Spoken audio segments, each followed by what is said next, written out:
번째 수업은 건강해지는 조리법입니다. 네, 배화여자대학교 조리학과 김정훈 교수님께서 똑같은 식재료도 어떻게 조리하느냐에 따라 달라진다라는 강연 해주시겠습니다.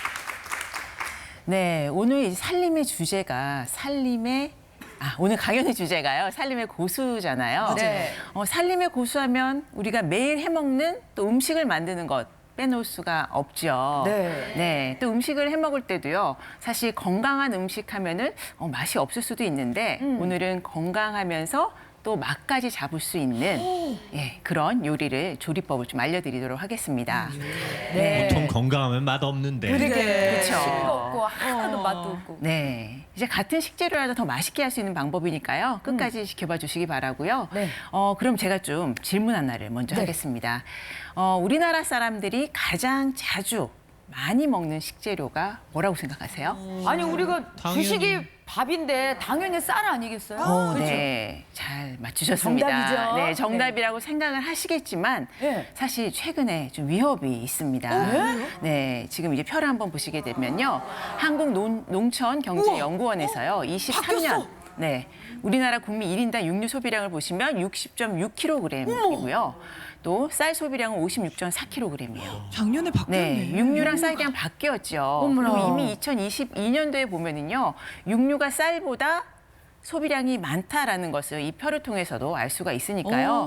뭐 최근에 사실 주식이 쌀이다라는 것이 무색할 정도로 고기라고 해도 과언이 아닌 시대가 되었습니다. 고기 주식 국가가 된 거예요. 그러네요. 아, 근데 네, 진짜 그렇죠. 요새는 뭐 단백질이 좋다 해서 고기 챙겨 먹고 탄수화물은 줄여야 된다 그래서 쌀 소비량이 줄은 건가 그런 생각도 들고요. 네, 그런 영향이 있고요. 사실 이제 단백질 섭취를 많이 해야 된다는 걸 강조하기 때문에 우리가 소고기, 돼지고기, 닭고기 이런 육류를 위주로 많이 먹고 있는 것도 사실입니다. 그렇다면 네. 우리가 육류를 먹고 있다면 좀 건강하게 먹을 수 있는 방법들을 알 필요도 있죠. 그렇죠. 당연히요. 네. 그럼 이제 김지선 씨는 육류 드실 때 보통 어떻게 해서 많이 드세요?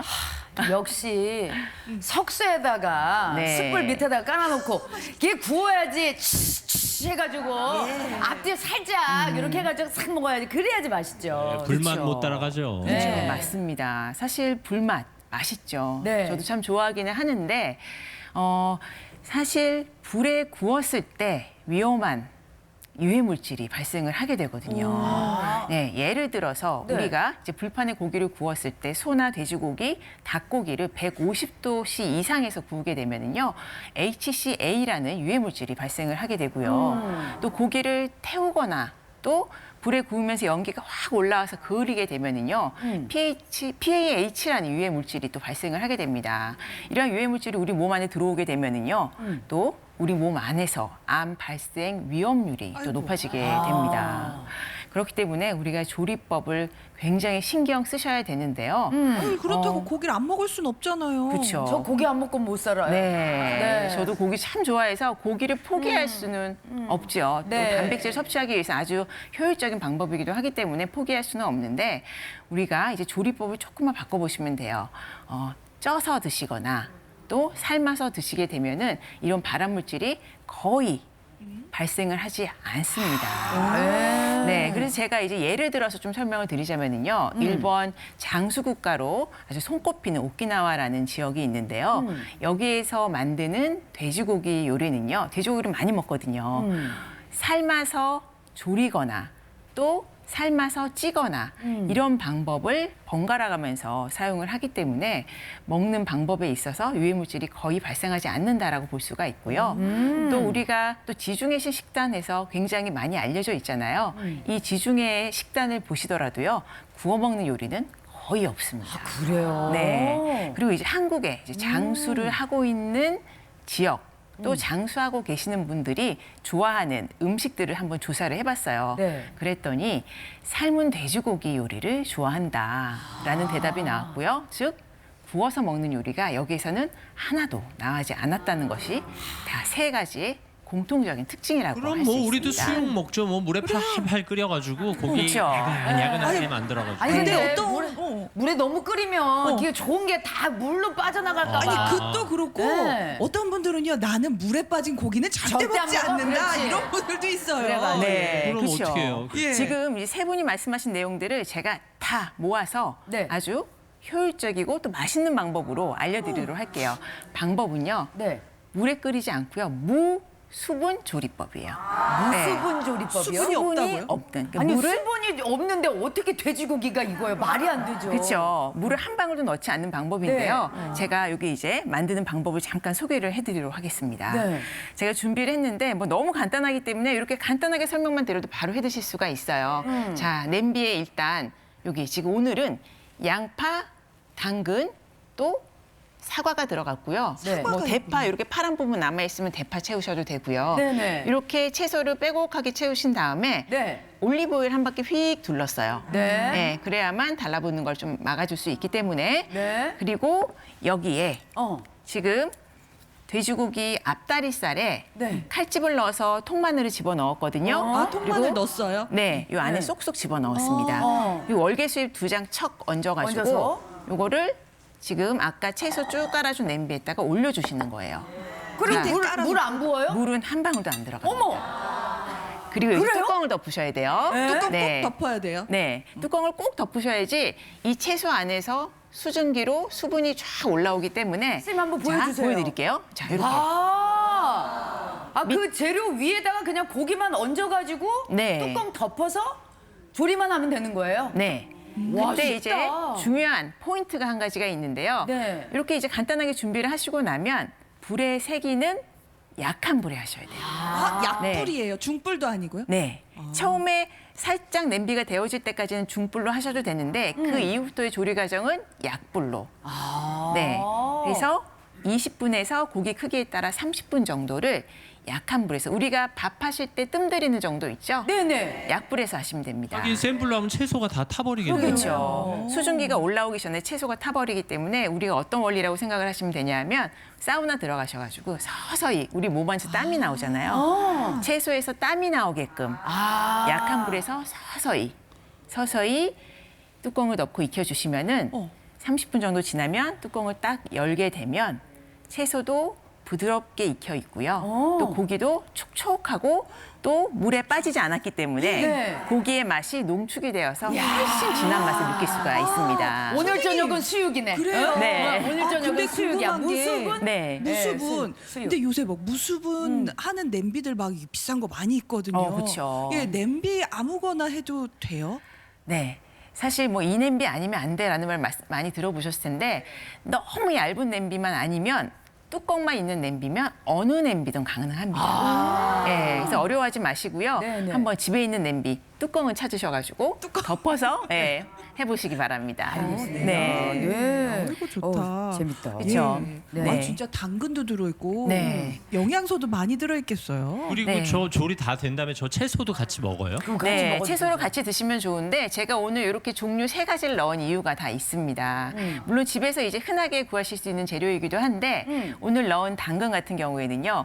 익혀 드시게 되면 당근 안에 베타카로틴, 즉 비타민 A가 흡수율이 3배 정도 높아지고요. 또 우리가 올리브오일 휙 둘렀잖아요. 네. 지용성 비타민이기 때문에 이렇게 기름과 함께 식물성의 좋은 기름과 함께 드시게 되면 흡수율이 6배나 높아지게 됩니다. 건강도 좋아지겠네요. 네. 그리고 양파 같은 경우에는 채소 중에 감칠맛이 풍부해요. 그래서 우리 찌개 끓일 때 좀 1% 부족하다 하면 양파 썰어서 넣으시잖아요.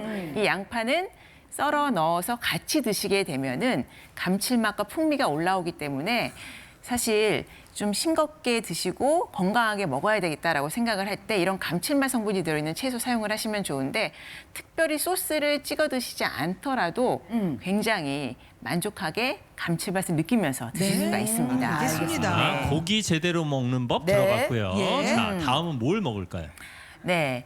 이렇게 이제 고기 요리는 건강하게 먹는 법을 배우셨는데 사실 이제 밥을 많이 먹기에는 조금 이제 부담스러울 수 있잖아요. 그리고 우리가 쌀밥을 먹는다고 해도 중간에 먹는 뭐 간식으로 떡이나 빵이나 과자 이런 것들을 많이 먹다 보면은 탄수화물을 과하게 섭취하게 되는 맞아요, 경우들이 맞아요. 많습니다. 그래서 많은 분들이 요새 젊은 친구들 밥을 잘 안 먹으려고 그러더라고요. 살찐다고. 그리고 네. 어르신들도 밥을 먹으면 혈당이 올라간다고 네. 밥을 안 드시는 분들이 계세요. 그렇죠. 이제 그런 그때 걱정 안 좋지 때문에 않을까요? 네, 밥을 꺼려 하시는데 네. 사실 밥을 먹으면 좋은 장점이 있어요.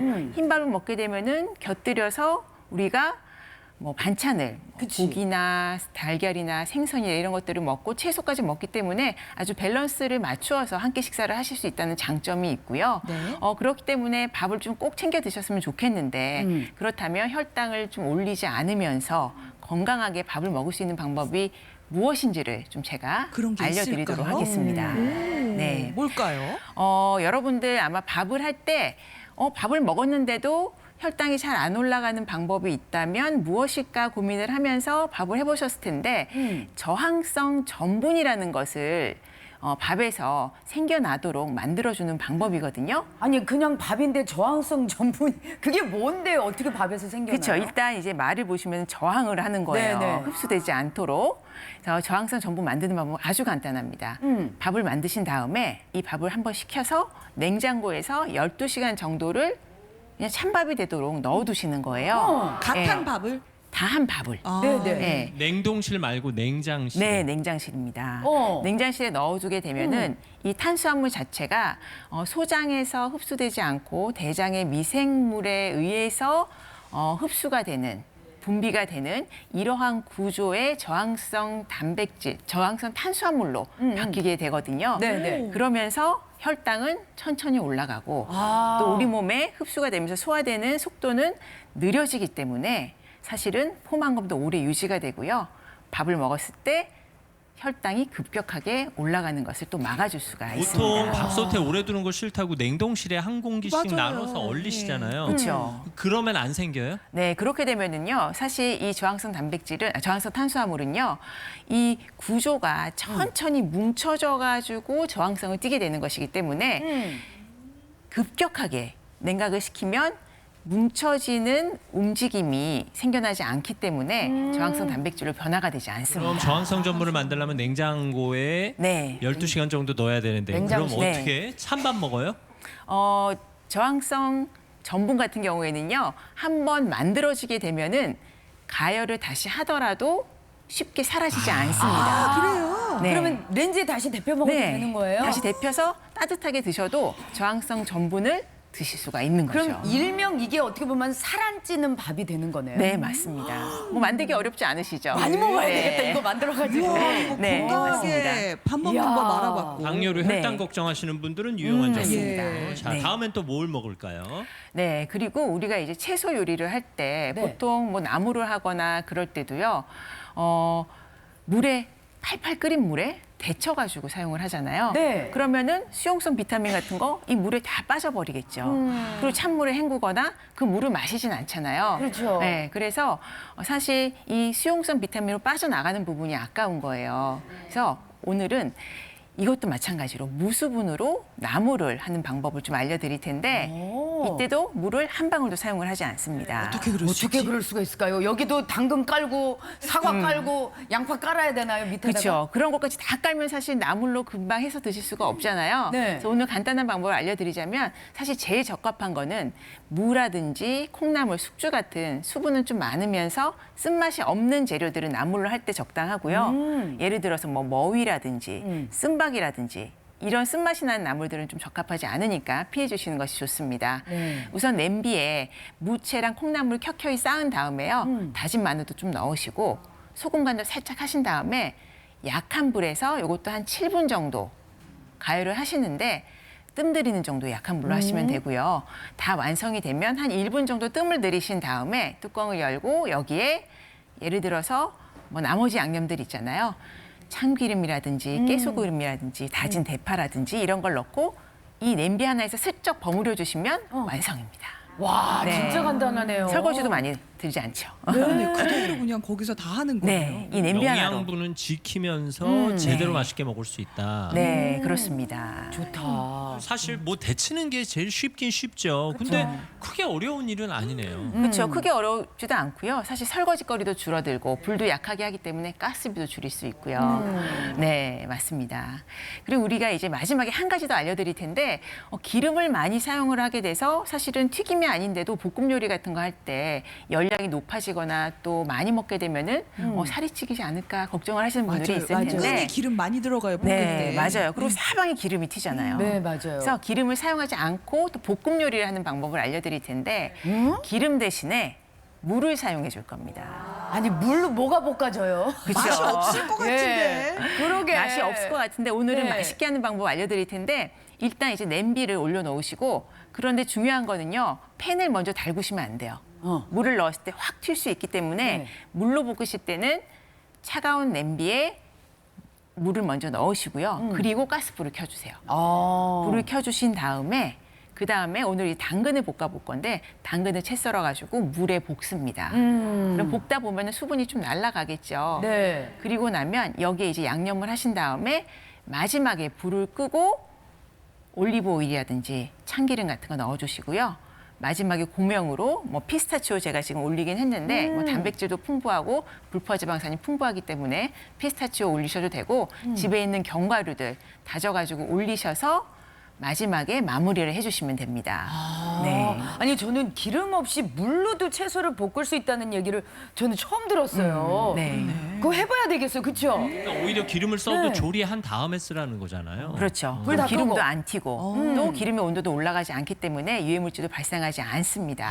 네. 알겠습니다. 이게 어떻게 음식을 조리하느냐가 아주 상당히 중요하군요. 네, 맞습니다. 그리고 마지막으로 우리가 이제 가장 걱정하는 것들이 사실은 이제 염분을 높은 걸 많이 섭취하기 때문에 고혈압이나 심장질환 위험들이 나이가 들수록 점점 높아지고 있다는 거죠. 그럴 때는요, 감칠맛이 풍부한 재료들을 많이 사용을 하시면 좋고요. 예를 들어서 아까 사용했던 양파라든지 또 우리가 육수 낼 때 사용하는 다시마나 멸치 이런 것들을 좀 많이 사용을 하셔서 밥을 할 때도 다시마 한 장을 넣어서 밥을 하시게 되면 꼭꼭 오래 씹을 수 있고 또 이 안에서 나오는 감칠맛 때문에 침 분비가 많이 됩니다. 그래서 소화를 할 때 훨씬 소화를 용이하게 해줄 수 있는 장점이 됩니다. 네, 이렇게 한번 지금 뭘 해보시면 좋을 것 먹은 것도 아닌데 같습니다. 왜 침이 돌아요? 그렇죠. 저만 그런 게 소화가 잘 아니거든요. 되시겠네요. 네. 이 말씀을 아주 맛깔스럽게 하셔. 네, 네, 오늘 네. 정말 건강해지는 조리법들 잘 말씀해 주셨는데